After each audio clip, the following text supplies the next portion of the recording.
Fala, meus amigos, beleza?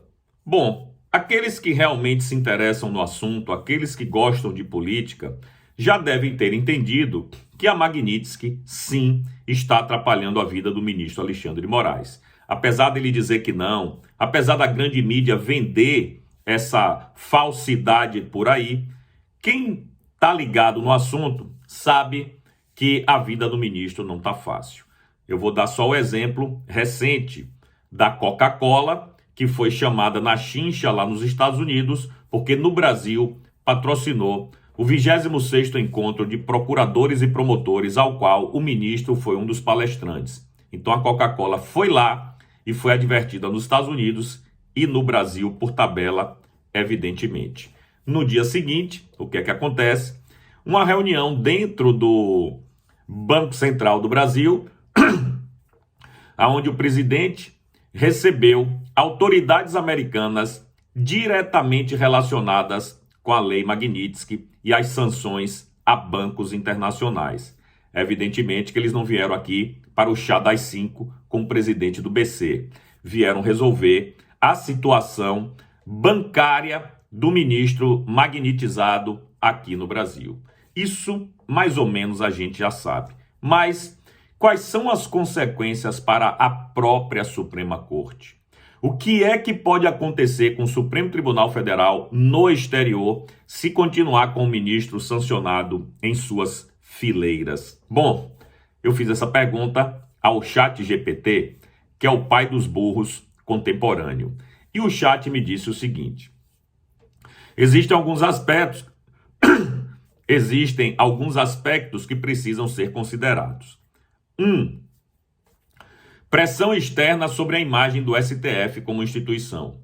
Quando um membro de alta corte é sancionado por um país líder do sistema financeiro internacional, que é o caso dos Estados Unidos, o impacto não recai só sobre ele, recai sobre o tribunal que ele integra.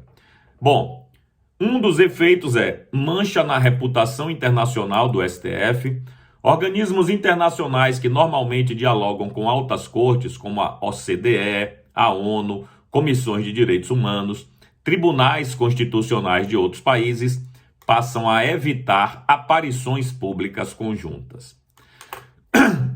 Perda de espaço em fóruns judiciais internacionais.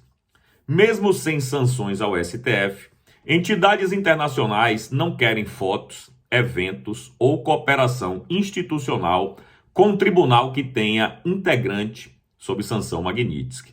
Isso já ocorreu em países como Guatemala, Nicarágua, Venezuela. E esses são precedentes reais.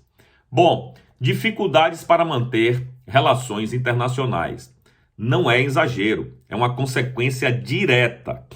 Convites internacionais podem ser reduzidos. Eventos jurídicos, seminários globais, fóruns constitucionais evitam convidar qualquer ministro do STF.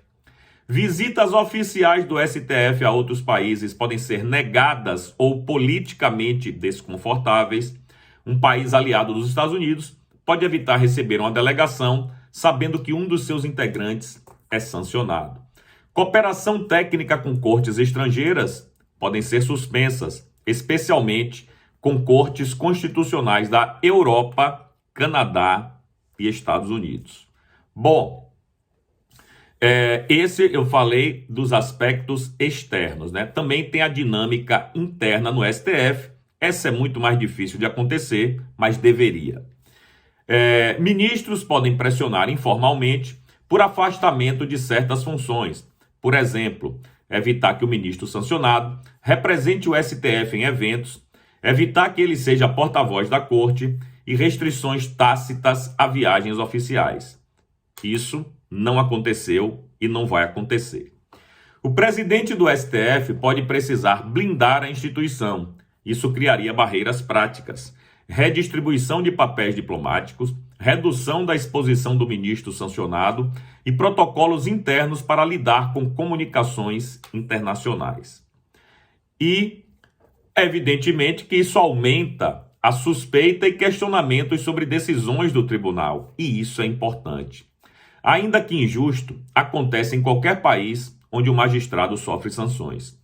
Partes em processos começam a alegar suspeição por interferência estrangeira. Isso enfraquece a autoridade do tribunal e ocupa tempo com incidentes processuais repetitivos. Decisões que o ministro participa podem ser questionadas em organismos internacionais, especialmente se envolvem direitos humanos, liberdade de expressão ou processos penais, que é exatamente o caso do nosso querido presidente Bolsonaro. Já deveria ter começado esse questionamento internacionalmente falando, já que o ministro é sancionado. Então tem que aproveitar essa brecha para anular todas as decisões dele, especialmente na seara de direitos humanos, que cabe o do presidente Bolsonaro, liberdade de expressão, que cabe vários do dia 8, e processos penais, que aí é praticamente todo mundo do dia 8. Enfim, existe o risco de isolamento individualizado do ministro, que até o momento isso não aconteceu, porque os seus pares não o isolaram, e a pressão por reformas institucionais, independente da culpa individual do ministro. O cenário pode gerar pressão pública e política por mandatos fixos, idade máxima reduzida, procedimentos de responsabilização, mecanismo de revisão externa. Bom, tudo que depender internamente da Suprema Corte, por enquanto, não vai acontecer nada com o ministro Alexandre de Moraes.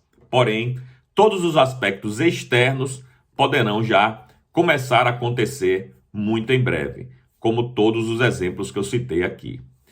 É isso, meus amigos.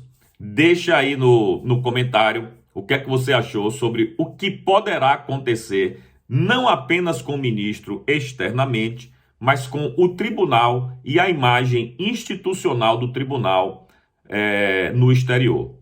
Deixa aí, por favor, o que é que você acha sobre o assunto.